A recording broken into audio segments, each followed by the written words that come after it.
അല്ലാഹുവിന്റെ പരിശുദ്ധമായ ഖുർആനിലെ സൂറത്ത് ആലു ഇംറാൻ 120-ാമത്തെ ആയത്തിൽ അല്ലാഹു തആല പറയുന്നു ബിസ്മില്ലാഹിർ റഹ്മാനിർ റഹീം ലൻ തനാലുൽ ബിർറ ഹത്താ തുൻഫിഖു മിമ്മാ തുഹിബ്ബൂൻ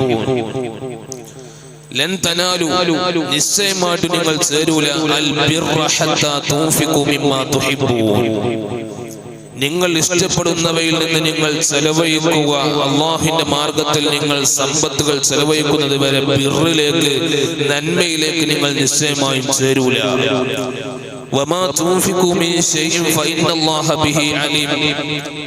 നിങ്ങൾ ഏതൊരു കാര്യവും നിങ്ങൾ ധർമ്മമായിട്ടോ വഖഫായിട്ടോ മറ്റു രൂപത്തിലോ നിങ്ങൾ ചെയ്യുമ്പോൾ അതിനെക്കുറിച്ച് കൃത്യമായ അറിവ് ഉള്ളവനാണ് അല്ലാഹു സുബ്ഹാനഹു തആല എന്ന് പരിശുദ്ധമായ ഖുർആൻ പറയുകയാണ്.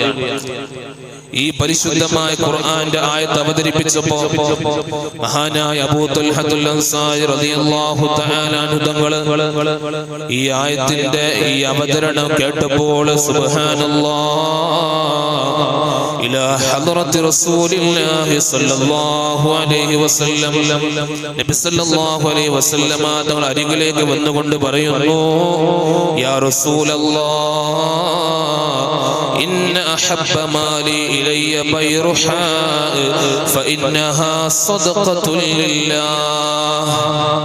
അല്ലാഹുവിന്റെ നബിയെ, എനിക്ക് ഏറ്റവും ഇഷ്ടപ്പെട്ടത്, എന്റെ മുതലുകളെ കൂട്ടത്തിൽ വെച്ച് എനിക്ക് ഏറ്റവും ഇഷ്ടപ്പെട്ടത് ബൈറുഹാ തോട്ടമാണ് നബിയെ. പരിശുദ്ധമായ മസ്ജിദുൻ നബവിയുടെ ബാബു അബ്ദുൽ മജീദ് എന്ന് പറയുന്ന ഒരു വാതിലുണ്ട്. ആ വാതിലിന്റെ മുൻവശത്തായിരുന്നു ബൈറുഹാ തോട്ടം. മഹാനായ ഹബീബുനാ റസൂലുള്ളാഹി സ്വല്ലല്ലാഹു അലൈഹി വസല്ലം തങ്ങൾ കാറ്റ് കൊള്ളാൻ വേണ്ടി ആ തോട്ടത്തിൽ പോയി ഇരിക്കാറുണ്ടായിരുന്നു. കാറ്റ് ലഭിക്കാൻ വേണ്ടി, നല്ല കാറ്റ് കിട്ടാൻ, ഉന്മേഷത്തിന് വേണ്ടി മഹാനായ റസൂലുള്ളാഹി സ്വല്ലല്ലാഹു അലൈഹി വസല്ലം തങ്ങൾ ആ ബൈറുഹാ തോട്ടത്തിൽ പോയി ഇരിക്കാറുണ്ടായിരുന്നു. അവിടെ വെച്ച് നബി സ്വല്ലല്ലാഹു അലൈഹി വസല്ലം തങ്ങൾ സ്വഹാബത്തിന് ക്ലാസ് എടുക്കാറുണ്ടായിരുന്നു. ഇന്ന് പരിശുദ്ധമായ മസ്ജിദുൻ നബവിയിലേക്ക് പോയി നോക്കിയാൽ ബാബു അബ്ദുൽ മജീദിലൂടെ കടന്നു പോകുമ്പോൾ അവിടെ ഈത്തപ്പന മട്ടലുകളോ ആ സുന്ദരമായ പാനീയങ്ങളോ ശീതള പാനീയങ്ങളോ കാണാൻ സാധിക്കൂല. കാരണം ഇത് പരിശുദ്ധമായ മസ്ജിദുൻ നബവിയുടെ ഭാഗമായി തീർന്നിട്ടുണ്ട്. ഇന്ന് ആ തോട്ടം മസ്ജിദുൻ നബിയുടെ പള്ളിയുടെ ഭാഗമായി തീർന്നിട്ടുണ്ട്. നബി സല്ലല്ലാഹു അലൈഹി വസല്ലം തങ്ങൾ അരികിൽ വന്ന് പറഞ്ഞു, ഫഇന്നഹാ സദഖത്തുൽ ലില്ലാഹ്. അത് അല്ലാഹുവിന് വേണ്ടി ഞാൻ വഖഫ് ചെയ്യുകയാണ് നബിയെ. അല്ലാഹുവിന് വേണ്ടി ഞാൻ വഖഫ് ചെയ്യുകയാണ് നബിയെ. അർജു ബിർറഹാ വദുഖ്റഹാ ഇൻദല്ലാഹ്. പരിശുദ്ധമായ ഖുർആൻ പറഞ്ഞത് ഹത്താ തുൻഫിഖു മിമ്മാ തുഹിബ്ബൂൻ. നിങ്ങൾക്ക് ഇഷ്ടപ്പെടുന്നത് നിങ്ങൾ ധർമ്മം ചെയ്യുന്നത് വരെ, ചെലവഴിക്കുന്നത് വരെ. നബിയെ, എനിക്ക് ഏറ്റവും ഇഷ്ടപ്പെട്ട എന്റെ ബൈറുഹാ തോട്ടം ഞാനിതാ വഖഫ് ചെയ്യുകയാണ് നബിയെ.